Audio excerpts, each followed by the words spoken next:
Bonjour à tous, bienvenue dans cette vidéo qui est un enregistrement d'une conversation que j'ai eue avec un de nos anciens apprenants, Paul Desprairies, qui a fini la conversation. Alors d'avance, je m'excuse parce que la qualité du son et de l'image sont pas très bonnes, mais voilà, on voulait quand même vous donner cette interview que j'ai faite avec Paul Desprairies à la fin de sa formation.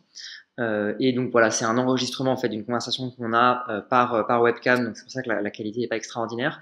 Néanmoins, c'était vraiment intéressant puisqu'en fait, Paul Desprairies a commencé la formation sans vraiment être développeur, même sans être développeur du tout, et en s'y accrochant vraiment beaucoup. À la fin, il a fait un super projet. On vous met d'ailleurs le lien en description vers le projet qu'il a rendu, qui était vraiment super, sur le fait de blockchainiser, de mettre sur blockchain les bons de commande pour les rendre semi-fongibles. Alors, je vous en dis pas plus.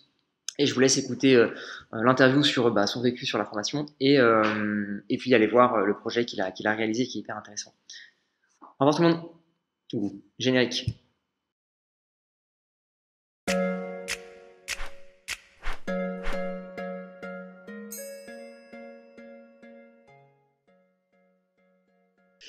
Cool. Et bon, alors si on passe un peu sur la formation et comment la formation s'est passée pour toi. Donc du coup, t'as suivi la formation pendant un peu plus de 10 semaines, peut-être 14 semaines, 15 semaines, j'ai pas fait le compte exact, quelque chose comme ça. Ouais, Euh, c'est comme ça, ouais. Comment ça s'est passé pour toi? Alors, du coup, j'ai été prévenu du début. En fait, moi, j'étais pas développeur quand j'ai commencé la formation. Mhm. J'avais juste des petites expériences dans quelques univers IT, mais vraiment rien de. J'étais un curieux, quoi. J'étais un curieux et je n'avais rien, j'avais aucune compétence spécifique. Et comme je le savais qu'Alira ne recrutait que des élèves qui étaient déjà développeurs, je savais que ce serait vraiment dur pour moi. Ouais. Euh, mais j'avais deux chances. La première, c'est que j'avais du temps libre. En fait, je venais de créer une entreprise avant que j'ai arrêté. Donc, ça me laissait énormément de temps derrière pour faire autre chose. Primo. Et secondo, c'est que j'avais un projet. Donc, j'avais déjà cette idée avant de me lancer dans l'école Alira. Et- Je pense que donc les premières semaines ont été vraiment dures, dans le sens où il faut vraiment s'accrocher.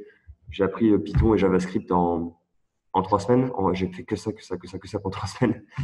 Et après, on apprend un autre langage, donc Solidity, sans compter toutes les techniques, toutes les connaissances réseau et tout que je ne maîtrisais pas du tout.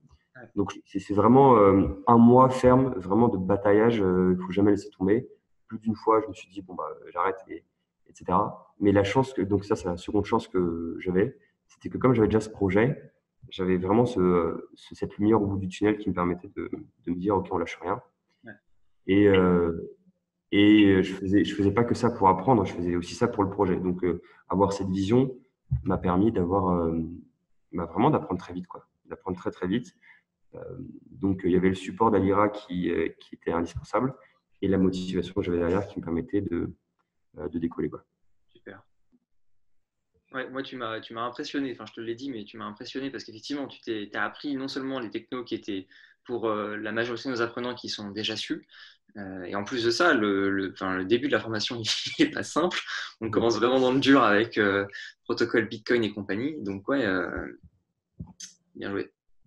Ouais, effectivement, on commence tout de suite par des récaps. Alors, les tout premiers cours, c'est un peu de l'algorithmie pour voir si on arrive à résoudre deux, trois problèmes en Python ou en JavaScript, etc. Et après, on arrive vraiment sur ce que c'est que le Bitcoin, comment on décompose une transaction, c'est quoi, qu'est-ce que c'est qu'un bloc techniquement, etc. Et là, on arrive tout de suite sur des notions qui mélangent de la cryptographie, qui mélangent du réseau, qui mélangent énormément de technos qui sont finalement qui sont toutes assez vieilles, mais qui combinées ensemble font ces technos révolutionnaires. Ok, Euh, et du coup, ouais, c'est par contre très enrichissant.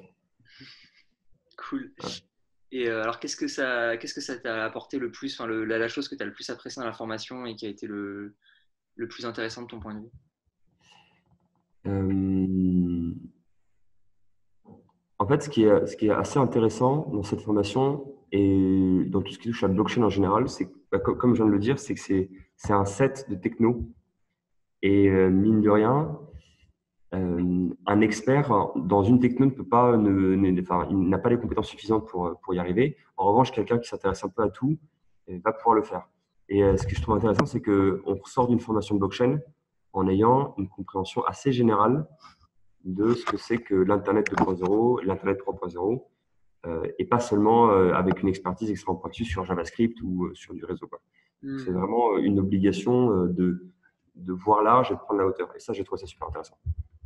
Super, génial. Et si tu devais du coup t'adresser à quelqu'un qui se demande s'il veut suivre la formation ou pas, lui donner un conseil, ce serait quoi un peu le conseil que tu pourrais donner à quelqu'un qui envisage de rejoindre la formation? Ok. Bah, je pense que rejoindre la formation juste pour être développeur blockchain, ça n'a pas trop de, ça a du sens, mais pas, c'est pas non plus et mieux, quoi. Je pense que le meilleur truc à se poser comme question, c'est pourquoi est-ce que j'ai envie de devenir développeur blockchain? Quel est mon projet plus tard? Est-ce que c'est un projet professionnel précis?